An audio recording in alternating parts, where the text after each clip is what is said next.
Good morning friends. Wish you happy new year. காலைல எழுந்தாச்சு, சுவாமிக்கு விளக்கு ஏற்றணும். அதுக்குள்ளே டிகாஷன் போட்டுடலான்னு தண்ணி கொதிக்க விட்டாச்சு. டிகாஷத்துக்கு தண்ணி ஊற்றலாம். அதுக்குள்ளே போய் விளக்கு ஏற்றிட்டு வரேன். அதுக்குள்ளே இறங்கிடும். அப்போ தான் கரெக்டாக இருக்கும். பால் காய்ச்சி இறங்கிறதுக்கு கரெக்டாக இருக்கும்.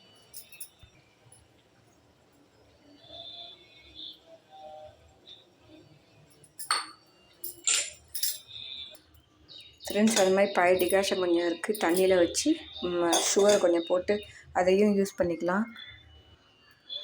ஃப்ரெண்ட்ஸ், விளக்கேற்றியாச்சு. வாசலில் கொண்டு வைக்க வேண்டியதான். சுவாமிக்கும் விளக்கேற்றியாச்சு. இன்றைக்கி வாசலில் கொண்டு வைக்க வேண்டியதான். ஃப்ரெண்ட்ஸ், வாசல்லே விளக்கேற்றிட்டேன். ஏற்றி வச்சாச்சு. கோலம் போடணும் ஃப்ரெண்ட்ஸ். தொடச்சி வச்சுருக்கேன். மாவு ஊற வச்சுருக்கேன், அரைக்கணும். மாவு கொஞ்சோண்டு அரிசியும் கொஞ்சோண்டு லைட்டாக உளுந்தும் ஊற வச்சுருக்கேன். ஊறணும். இது இழக்கோலத்துக்கு, வாசலுக்கும் சுவாமிக்கும். அப்போ பளிச்சுன்னு வரும் உங்களுக்கு உளுந்து கொஞ்சம் போட்டால். அதனால தான்